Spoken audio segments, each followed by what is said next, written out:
Hello, welcome back to Kerbal Space Program. Today, we're going to be building a space station and putting it around the sun. This was so painful to do; it just kept shaking itself apart. Of course, we did kind of find a solution to this, which you'll see later. But yeah, no, this took a long time to do. So right now we're just building up some communications, putting in these big dishes, which are completely useless. It went in a solar orbit, I'm pretty sure. That's not the point. I did forget to put one of the telescopes, which is like the only reason to put anything really in solar orbit other than science, I guess, but we're playing in Sandbox. So we're just gonna put in all the science equipment. Very nice.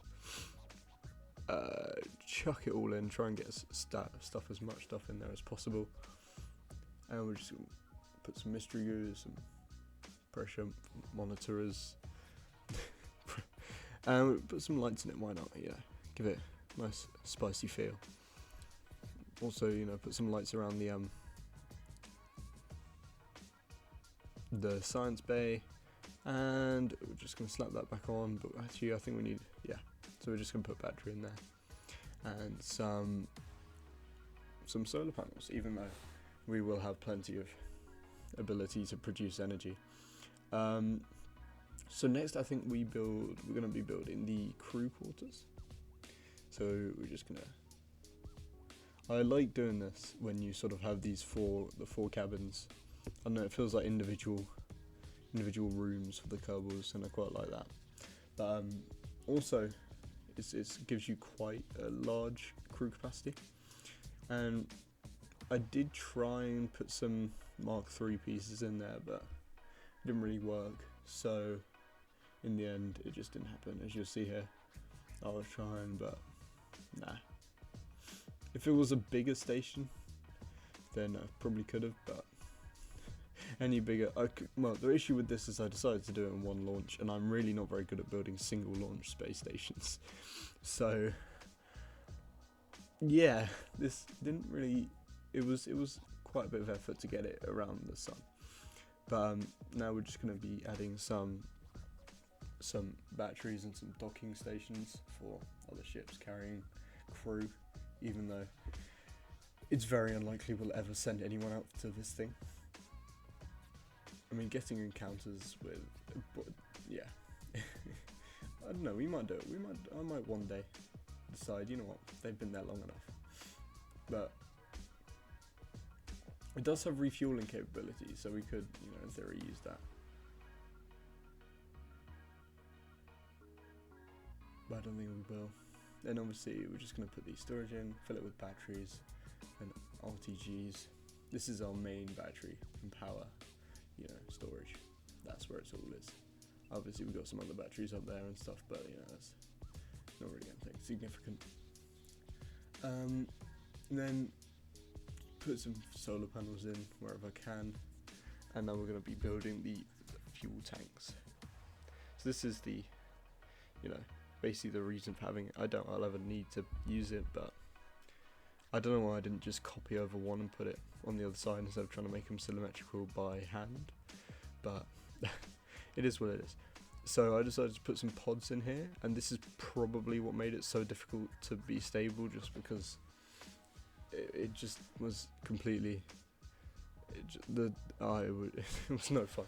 It was no fun trying to get this thing to not shake itself to pieces. So as you'll see when we do the launch, it's not exactly a very efficient launch. We just went straight up, and then instead of doing any gravity turns, because every time I did a gravity turn it would just kill itself, which is really irritating. Anyway, so we did that, just make it a bit shorter, and add in little extra bits of monopropellant. I decided to use liquid fuel instead of that. And if I can actually find the engine, there we go. Well done. And add a bit more fuel down the sides, just there, and then I think add some monopropellant thrusters to give us a bit more movability, and some satellites. Well, not satellites, antenna. Now, just going to put on a monopropellant storage so that actually we can refuel the monopropellant on that thing when necessary. So I did manage to rotate that thing so it's now the wrong way around. I put these solar panels in, but they made no sense. They were all just blocking each other off. So we're just going to add on one of those onto the end, and there we go, just restrutting it, put it onto the other side. I was just seeing what else do I need to do, and I realised that the fairing pieces just can't encapsulate this thing, which is fine. And so I had the idea, I was like, so I knew I needed to obviously put some form of fairing around the top bit, because it's got all the fragile pieces on it which could actually be destroyed on the way up. So I just built a fairing around it, and yeah, that was it. Grabbed some astronauts.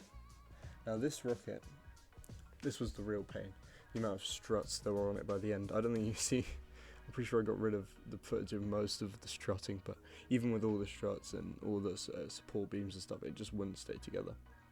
I experimented with using Mark IIIs and just pure nuclear engines, but I don't know, I'm really glad I didn't, and I actually put the Rhino engine on the bottom eventually, because it's the only reason we could actually get it into orbit without doing a gravity turn. So that was very helpful. But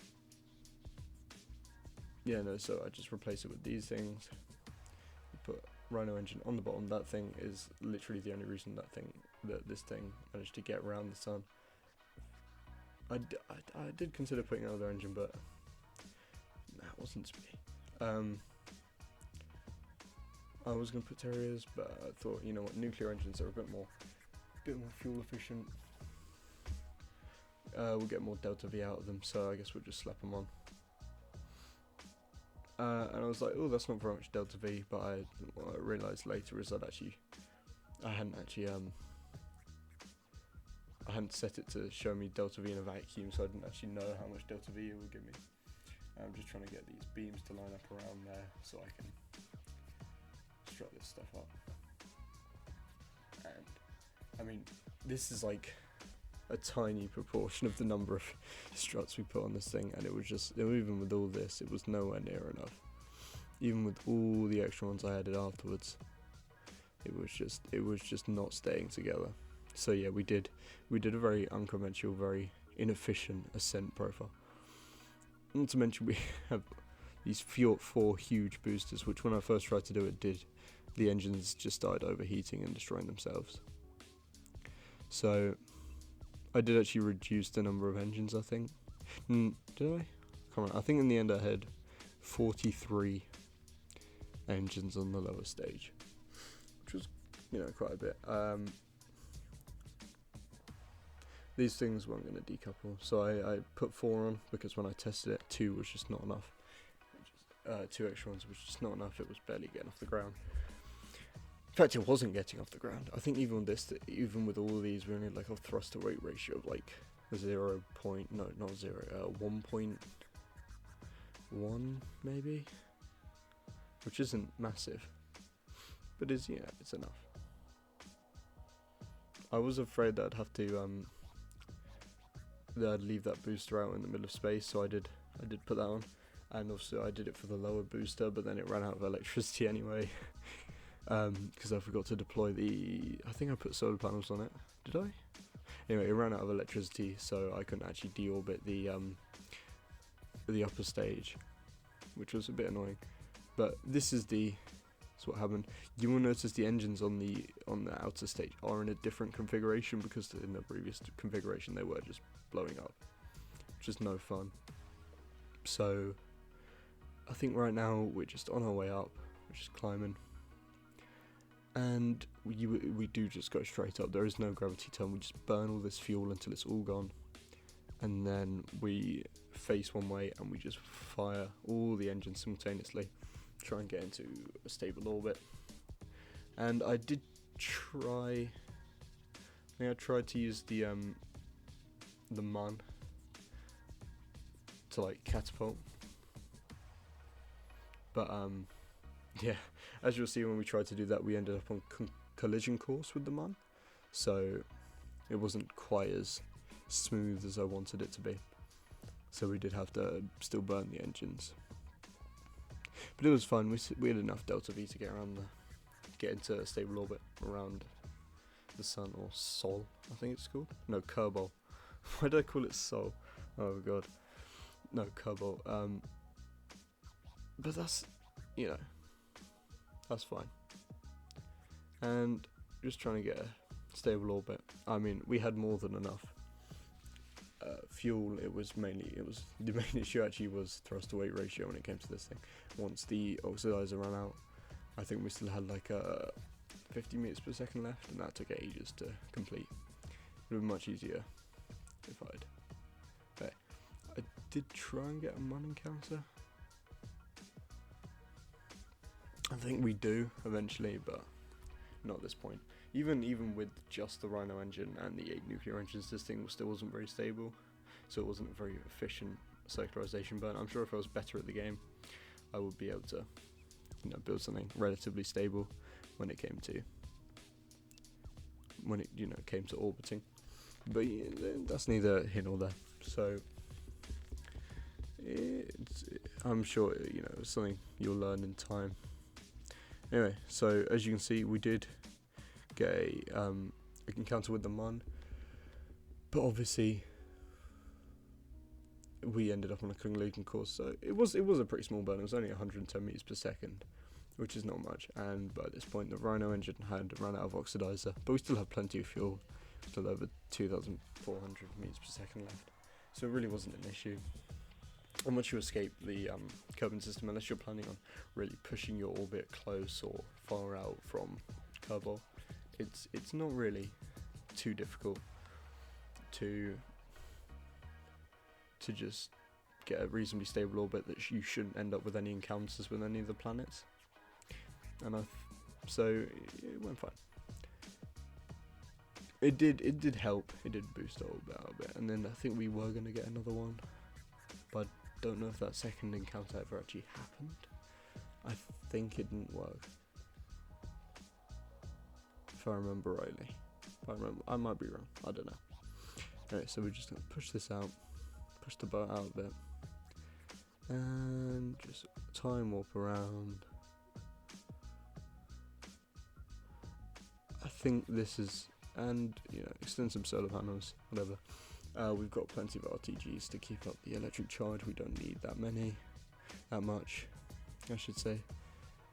And I think, no, we didn't get the encounter, so I think we just span it round until we just still didn't get one. So I decided to try and get like a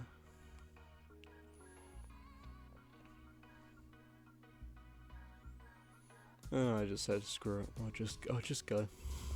So we fucked off basically, because it just wasn't working, it wasn't happening, or not in any time frame that I could be bothered to wait for.